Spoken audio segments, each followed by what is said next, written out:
Okay, we're going to talk a little bit about the civilizations that were in South America before the Spanish got there. These will be the civilizations that in the end will be almost ruined by the conquistadors in a little over 50 years.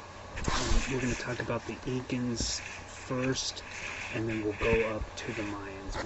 We'll discuss the Aztecs a little more, but not as thoroughly as the Incans and the Mayans.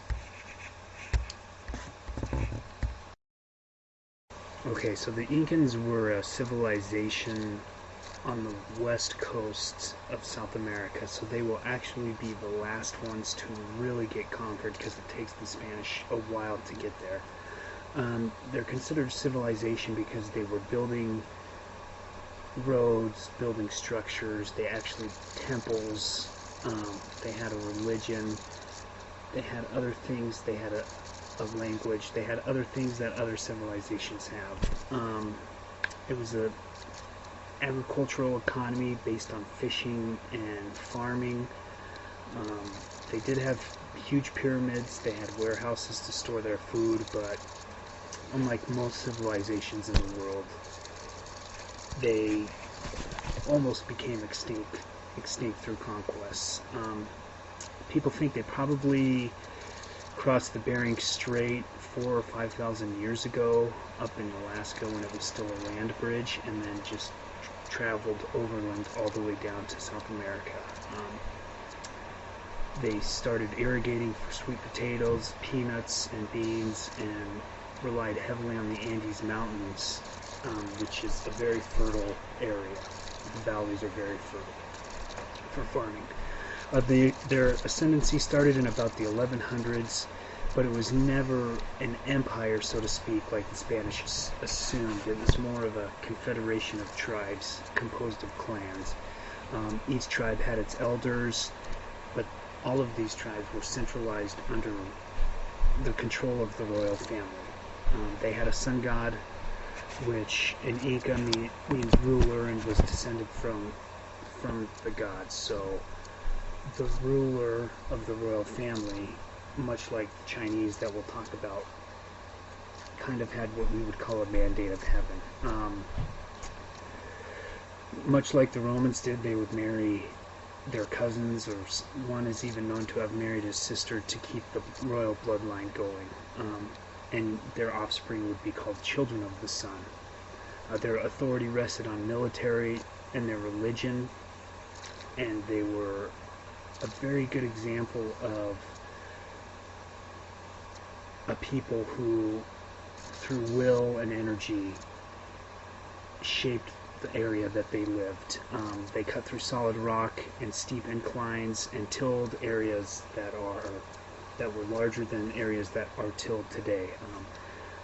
They had corn, they had potatoes, they had alpacas, llamas, hides, wool, anything that you would think of. They had forts with walls, and they would build them so well that they didn't even need mortar.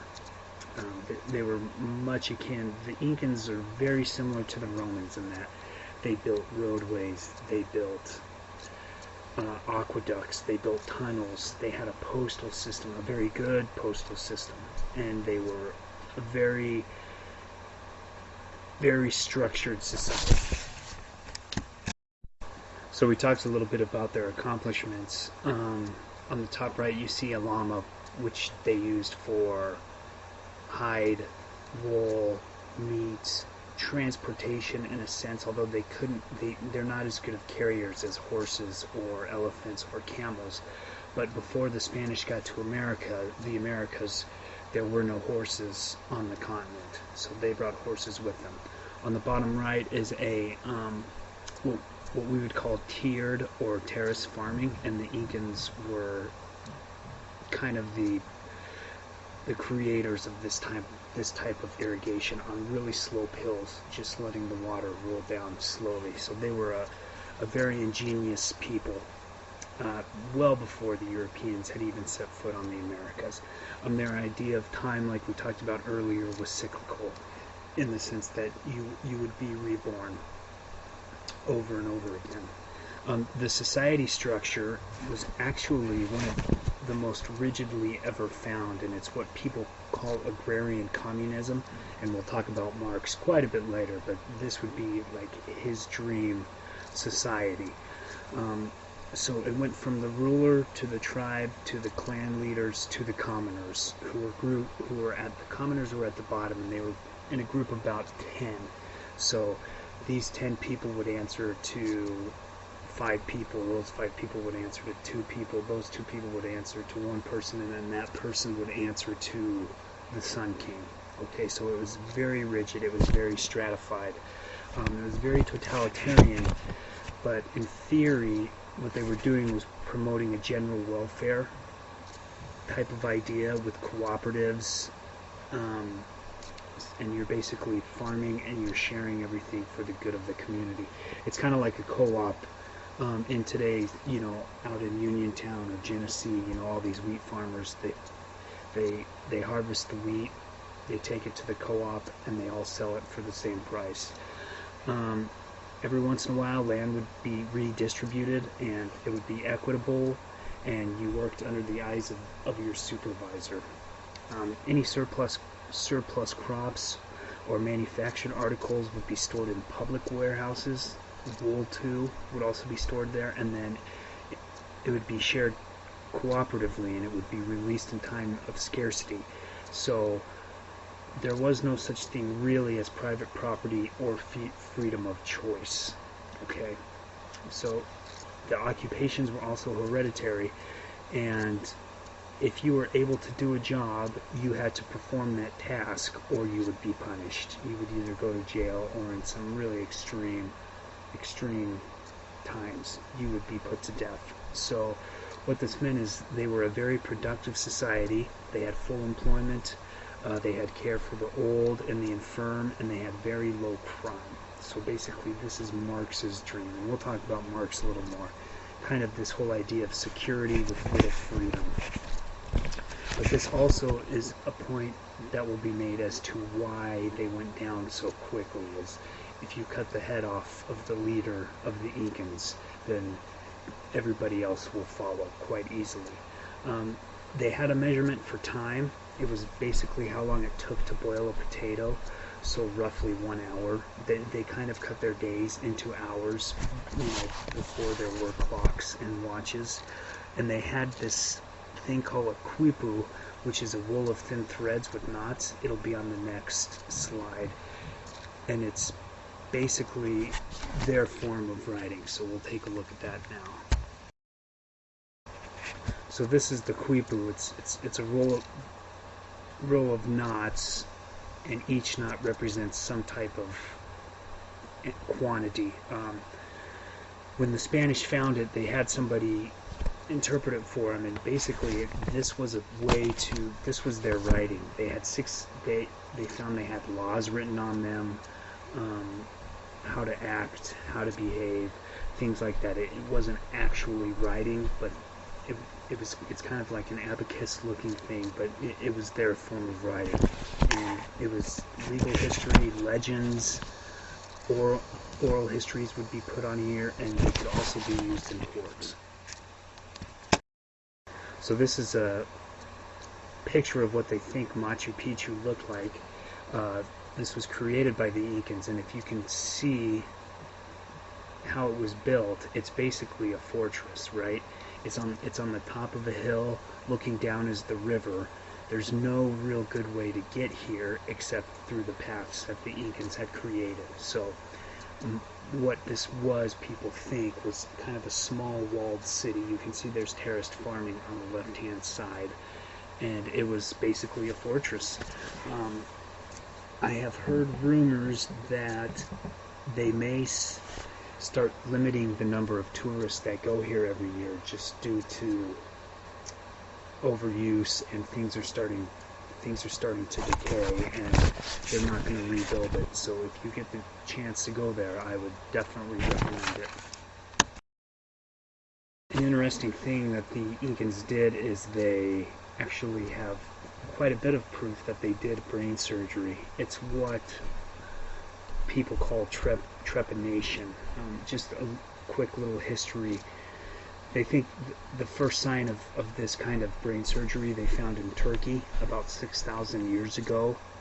The Romans did it at least 2,000 years ago. They found a lot of people in France and Italy who had this hole in their head, but it was a very concise, clear proof that they were cutting open the skull to get to the brain. You probably would have been conscious, and basically what it is it's just drilling a hole in the head to remove fragments and release pressure.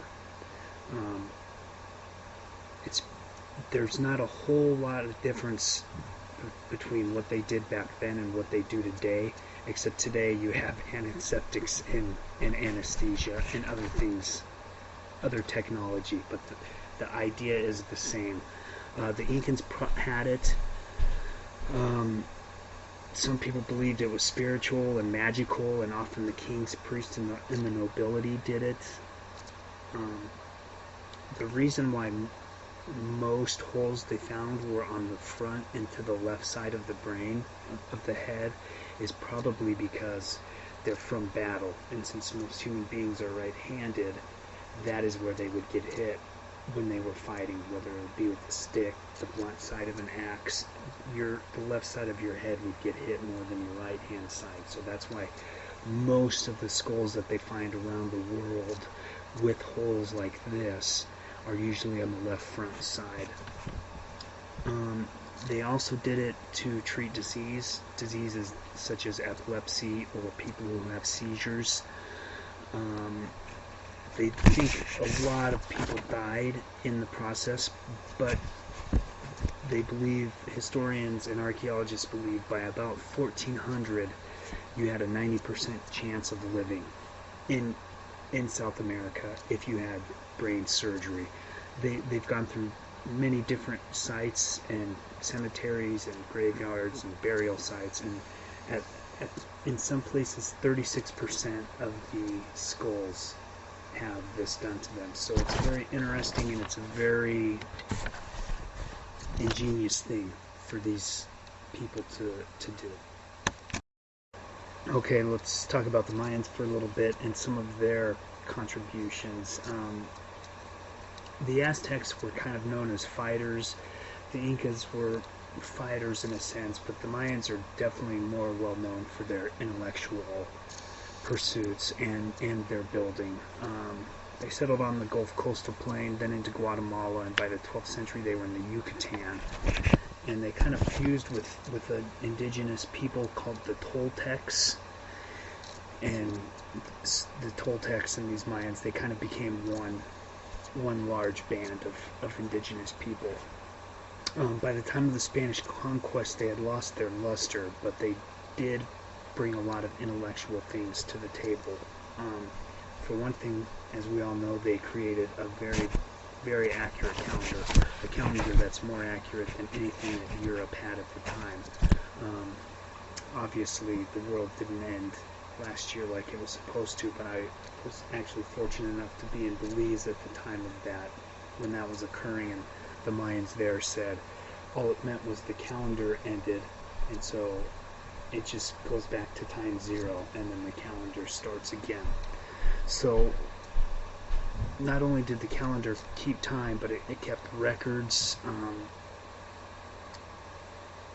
it kept their laws. They had, and I'll show you a picture of the calendar, but it had a lot to do with their daily life, and it was sophisticated, and it was complex, and it was very symmetrical.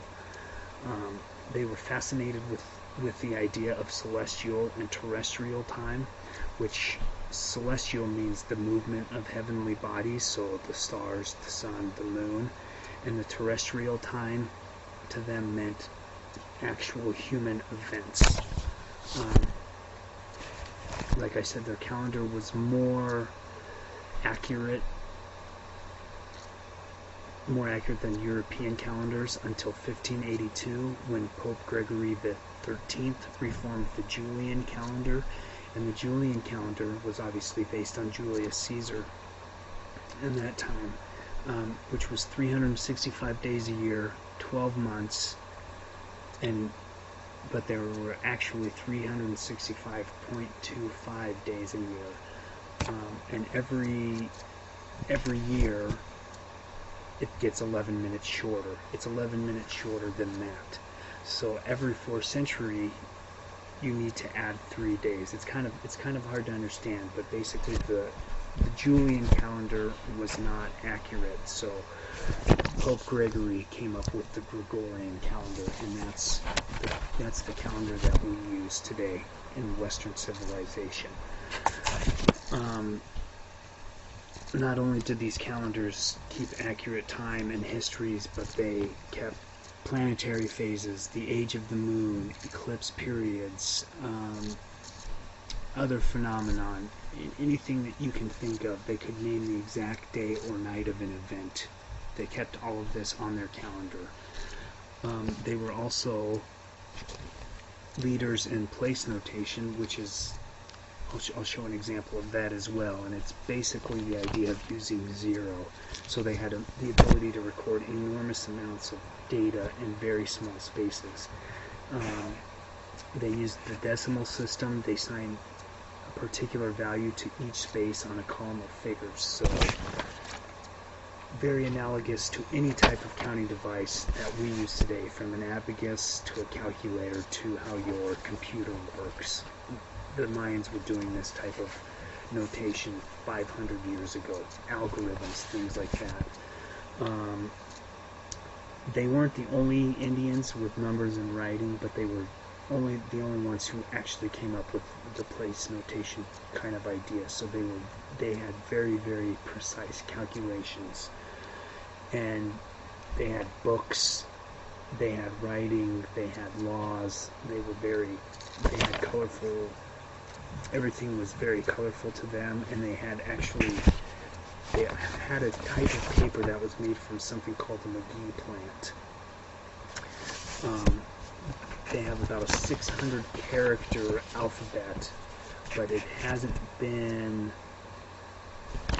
translated even in today because the Spanish wrecked a lot of it, so they still don't exactly know how to interpret all of the Mayans' writings, but they know it definitely is writing. So this is a very, very advanced society intellectually. I just want you to keep that in mind. So here's just a quick picture of Mesoamerica. You can see the green area are the Mayans, and they're going to get hit hard by the conquistadors, because they're right where these guys are going to land. And here's just a picture of a calendar. It's actually very well preserved, and you can see that it's not just a calendar, but it has so much more on it, so much more information, and it's very colorful. It's quite an ingenious thing, really.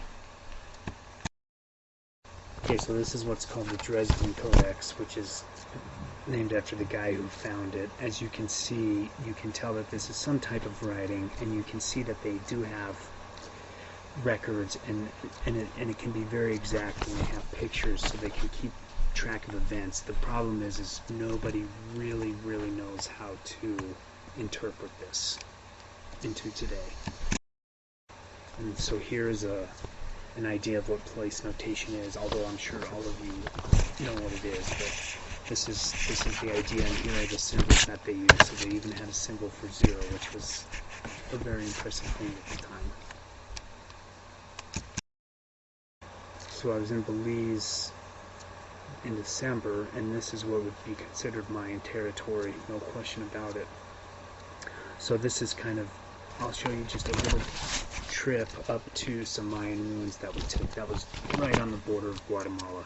On the left are some mangrove trees, which are everywhere, and when you're down there, you can tell that they had to move ideas, products, anything that you can think of by boat, because some of this forest would just be impassable. Okay, so here's an outline on the left of the actual Xunantunich core site. What you're looking at on the right hand side would be the plaza, which is A3. It would be on the top of the map, and it's quite large. These pictures don't do it justice, but these steps on the right are real, you know, they're probably 3-4 foot steps. So I mean, these people were building these immense structures, and this was by far not even close to the largest structure in the middle of rainforests, right? I mean, it's hot, it's humid, you're almost on the equator, and these large, massive things built out of stone. So they had to move the stone there and build it. It was quite an impressive feat. This is just looking into the courtyard here. So this was a smaller structure. So there was grass. All these structures kind of created this almost a circle with these large grass areas in the middle of them, which the guide said they used for trading, farmers markets, things like that. These were vibrant communities. This is a picture of the side of the largest building there, and that was the building where the priest would live, and where they would do most of the human sacrificing, which would usually be virgins. I don't know how well you can see it, but these were very intricately carved, large pieces of rock with lots of stairs, lots of hidden entrances, lots of windy hallways that go here or there. In fact, there's even still some wood that the Mayans used to kind of use as structural integrity type things. So it's an impressive sight.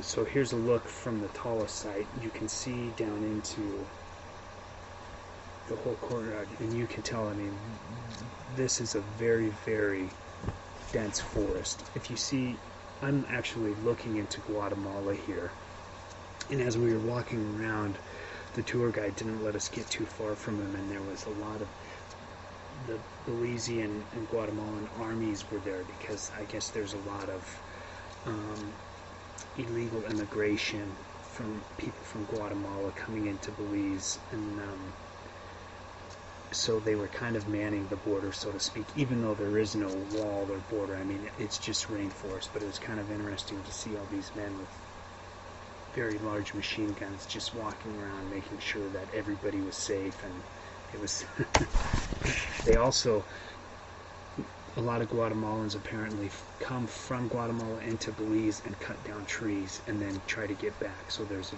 really large illegal wood kind of underground there that they're trying to stop as well. So kind of interesting. But that's kind of, this is the last picture of the Xunantunich area, which was a very interesting and very warm place. So we're going to switch gears here real quick. I know this has not too much to do with the American empires, but we're going to talk about the Spanish Inquisition a little bit and the auto de fe, and we're going to talk about Spain around 1492 just a little bit, so you guys get a good understanding of what your first book is about, because this is the time frame that your first book, By Fire by Water, is taking place. So the Spanish Inquisition was the turn up of violence and arrests and killing of people who the Catholic Church and the King and Queen felt were heretics. As you can see, the offenses ran from witchcraft to blasphemy to sodomy to being a Freemason. Any of those would turn the authorities onto you. And I'll talk to you a little bit of how it works, but first we'll talk about what an auto de fe is. Auto de fe means act of faith, and basically what that is the public ritual of penitence for condemned heretics. So you would go in front of a large, and there will be a picture later, a large group of people who all wanted to see you die, and you would either say, sorry for being a heretic, or you would say I'm not a heretic. But either way, once you got to this section of the Inquisition, usually means that you are going to die. It's just whether you confess your sins or not. The first one was in Spain in 1481, and earlier, a little bit earlier than that, Ferdinand and Isabella had received permission from the Pope to name inquisitors to protect Catholicism, and inquisitors are going to be the people who do the Inquisition, and the most famous of them will be Tomas de Torquemada. I believe he's in the book. He is in the book. He was a really nasty dude. So these inquisitors were usually priests and people of the church who would go city to city, town to town, looking for heretics of one way or the other. Usually not at a faith meant you had a Catholic Mass, you had a prayer, you had a public procession, the reading of the sentence, and then you either said I'm guilty or I'm not guilty, and then you would usually be killed. By burning, mostly by burning, some by hanging, but this is kind of how it worked. So not only would they go after heretics, but they would also go after Moranos and Moriscos. And you'll read in your book, Moranos are Jews who converted to Catholicism. It was very hard to live in Spain by the 1490s if you were not a Catholic. In fact, you'll read in your book, Jews are actually kicked out of Spain in 1492. And then Moriscos are Muslims who will also be kicked. They will actually be conquered, and you'll see some of that in your book as well. So basically how it worked is these prosecutors would go door to door or town to town, and they would have a mass, and then after the mass they would ask a few of the people, hey, who do you think are heretics in this town? Who doesn't go to church? Who do you think are witchcraft, people practicing witchcraft? Who are the people you think who are heretics? And of course, with that, you could tell on people who you didn't like, maybe somebody who stole your horse, maybe somebody who, was dating your daughter, dating your son, who you didn't like, anything like that. So that's how it worked. So then you would be accused of something. So then they would arrest you, and then you would have a tribunal, and they would accuse you of it, and that would be called the period of grace. So then after they accused you of it, they would put you in jail, or they would detain you. So while you were detained, you were just sitting there wondering, well, who told on me, this or that? Am I going to live? Am I going to die? Things of that nature. They let you sit there and stew on it, and then they had a trial, and you would usually be found guilty of being a heretic. So once you were found guilty, then what they would do is they would torture you. Once you were found guilty, they would torture you, and they would ask you, okay, who else is a heretic besides you? Who did you see practicing witchcraft? Things of that nature. And the two main ways they would torture people would be the strappado and the rack. The rack is on the right, and it's pretty self-explanatory. You put your hands above your head, and they tie you up, and they tie your feet, and then they just pull you, and they start pulling you apart. Kind of like hooking you up to four horses and having them ride in different directions. That's the rack. The strappado is the one on the bottom left that you can see, and what they would do is they would tie your hands behind your back, and then they would lift you up by your hands. So your hands are behind your back, and that's the only thing that's holding you up, which must have just been extremely painful. So when you're in these situations, then they would say, okay, who else is a heretic? And you either kept your mouth shut or couldn't take the pain, and you told on other people, whether you believed it or not. So after the torture, you had already been found guilty, and then they would sentence you, which usually meant death, and that's what they would call the relaxation. Is they would put you to death, and then you would relax. So that's kind of how a typical Inquisition would go. You will read about it in your book, but it won't necessarily go through all of the details. But that's kind of how it worked. And here's a painting of an auto da fe here, so you can see this is a very public spectacle in the town square, in a city square, where they would have a Catholic mass. They would do all these things, and they would get people riled up, and then they'd bring the people who were accused of being heretics in, and they would get booed, and they would get sentenced here. Okay, so we're just going to talk a little bit about Spain around 1492, because that's when your book is going to take place. What we need to discuss is the conquest of Granada, which will be considered the Reconquista, which actually happens at the end of 1491. And Ferdinand and Isabella will actually walk into the city of Granada and take the keys from Boabdil on January 2nd, 1492.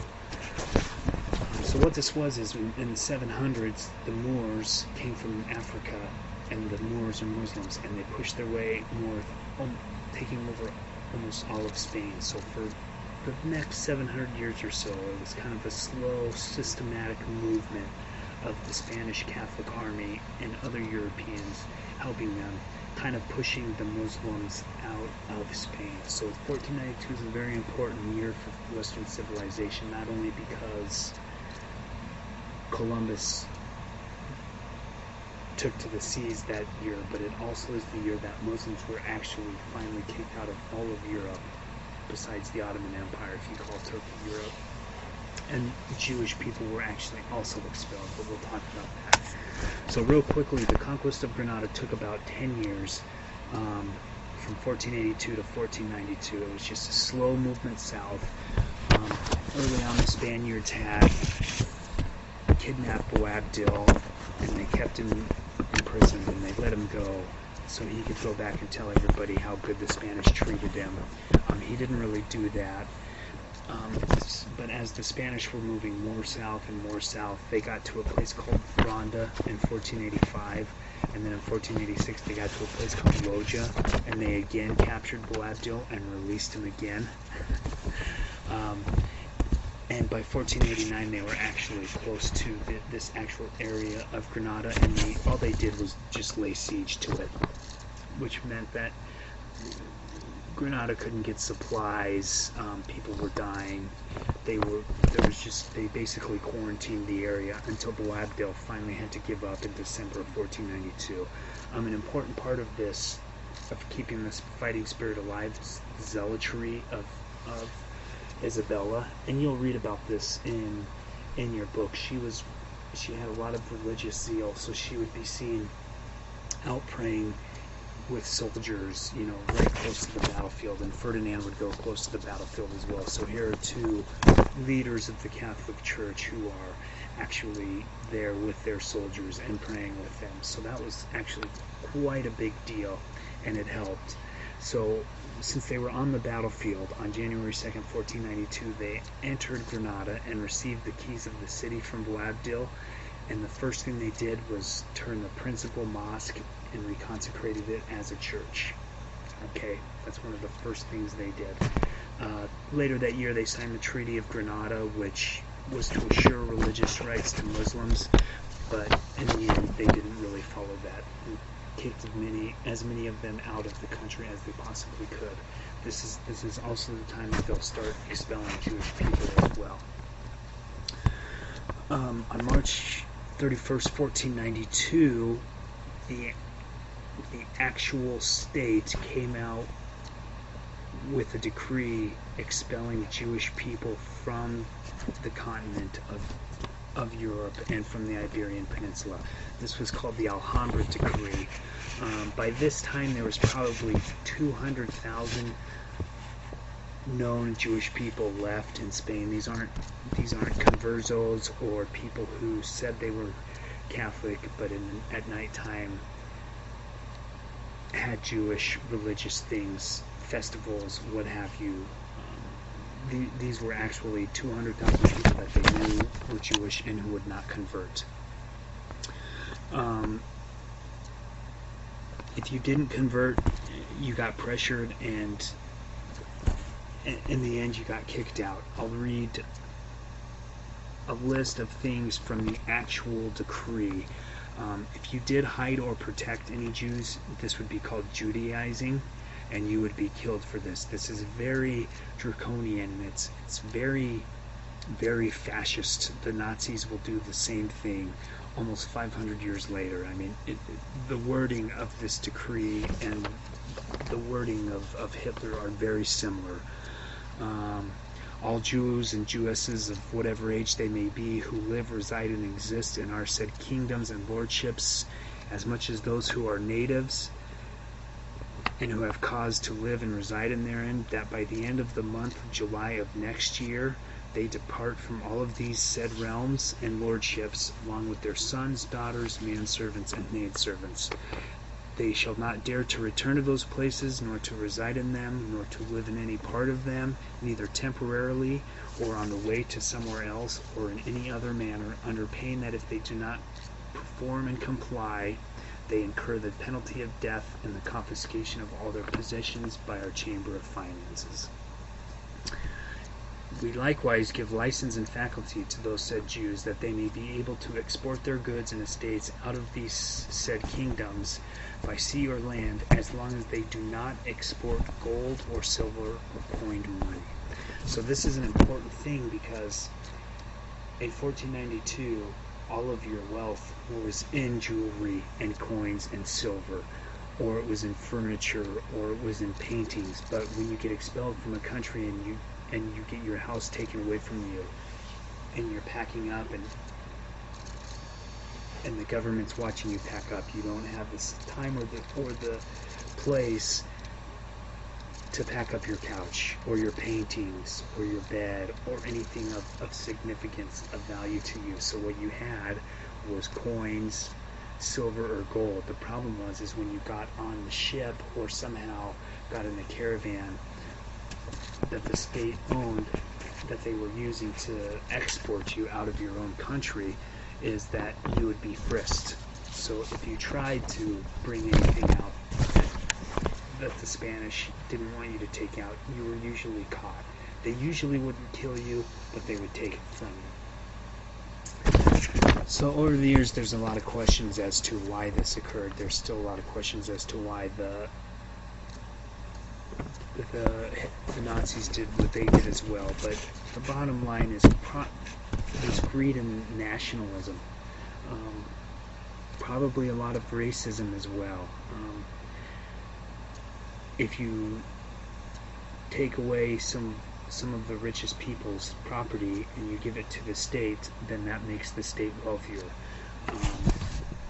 There's also this idea that Torquemada had, is that Jews who stayed in Spain would influence badly the conversos.